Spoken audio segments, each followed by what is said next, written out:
गंभीर विषय है हमारे बीच में कि पिछले 10 वर्षों में हमारे दो की जो सरकार केंद्र में चल रही है, उसने किस तरह से टैक्स पेयर्स के पैसे का दुरुपयोग करते हुए एक व्यक्ति जो विश्व में 600 नंबर से भी ज़्यादा रैंकिंग पर था 2014 में, वो कैसे विश्व में सबसे धनाढ़ लोगों में दूसरे नंबर पर पहुंचा,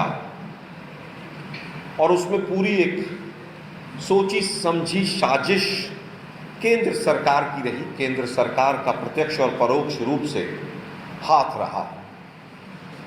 हिंडनबर्ग रिपोर्ट पहले भी एक आई थी जिसके अंदर बड़ी बड़ी चीज़ें निकल कर आई थी और किस तरह से तमाम चीज़ों का खुलासा हुआ। उसके बाद सुप्रीम कोर्ट ने अपने तत्वाधान में जांच के लिए सेबी को जांच के लिए कहा कि भाई आप जांच करें ये पूरी रिपोर्ट में क्या क्या है, और सेबी ने माना भी कि 24 फाइनेंशियल इरेगुलरिटीज़ जो हैं उस पर हम जांच कर रहे हैं। 23 से 13 बेनामी जांच की जो कंपनियां थी वो भी दायरे में थी जांच के, और पूरी तरह से मामला क्रिस्टल क्लियर था कि किस तरह से तमाम कंपनियों को ईडी, सीबीआई, इनकम टैक्स के माध्यम से डराया और धमकाया गया। उसमें से 2 कंपनियां आपकी मीडिया के साथियों की भी थी। आपने एनडीटीवी का देखा था क्या हाल हुआ था, उसके बाद द क्विंट का भी क्या रहा। आज एनडीटीवी हो, क्विंट हो, एनडीटीवी में भी 2/3 से ज़्यादा जो शेयर्स हैं वो अडानी के हैं, और द क्विंट में भी लगभग आधे शेयर अडानी के हैं। तो मीडिया को किस तरह से दबाया जाए वो पहला कुत्सित प्रयास हम लोगों ने देखा था। लेकिन ये बात यहीं तक केवल नहीं रुक जाती है। पिछले 10 वर्षों में अगर आप देखें तो किस तरह से तमाम जो कंपनियां रही हैं उनको किस तरह से A1 के माध्यम से, A1 आप समझ ही रहे हैं, अडानी 1, A1 के माध्यम से किस तरह से बेनिफिट पहुंचाया गया। मैं कुछ एग्जाम्पल आपके सामने रख रहा हूं क्योंकि हमारी याददाश्त बड़ी अब छोटी होती चली जा रही है। आपको याद होगा कि एनडीटीवी का मैंने जैसे बताया 2017 में रेड हुई, और आज मार्च 2023 के अगर आंकड़े हम देखें तो 2/3 से ज़्यादा शेयर जो हैं अडानी के वो एनडीटीवी के अडानी के पास है।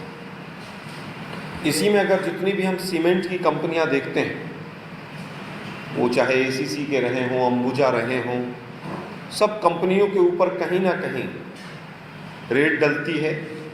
रेट डल के उनके तमाम शेयर्स को अडानी को औने पौने सस्ते दामों में बेच दिया जाता है। सीमेंट कंपनी हो, चाहे पोर्ट हो, चाहे एयरपोर्ट हो, पोर्ट्स में भी यही हालत है। जीवीके ग्रुप जिनके पास मुंबई एयरपोर्ट का परिचालन था, उनके ऊपर रेट डलती है ईडी की, और फिर कुछ दिन के बाद मुंबई एयरपोर्ट भी अडानी के पास आ जाता है। ये प्रयोग है, संयोग है, लेकिन ये देश के लिए इसलिए दुर्भाग्यपूर्ण है कि बंदरगाह हो और चाहे वो हवाई अड्डा हो, अगर सारा कंट्रोल एक ही आदमी का हो जाएगा तो ये बहुत ही दुर्भाग्यपूर्ण होगा कि लगभग 60% कार्गो का संचालन अगर एक ही व्यक्ति करता है, वो कल को हाथ खड़ा करके चला जाता है, भगवान ना करे कहीं ड्रग माफिया या स्मगलर्स कहीं इस तरह की चीज़ों का कोई दुरुपयोग ना करें। आज शेयर्स किसी के पास हैं प्राइवेट कंपनी के, कल को वो शेयर्स किसी और के पास भी जा सकते हैं, वो कंपनियां खरीदी जा सकती हैं, वो कंपनियां बेची जा सकती हैं।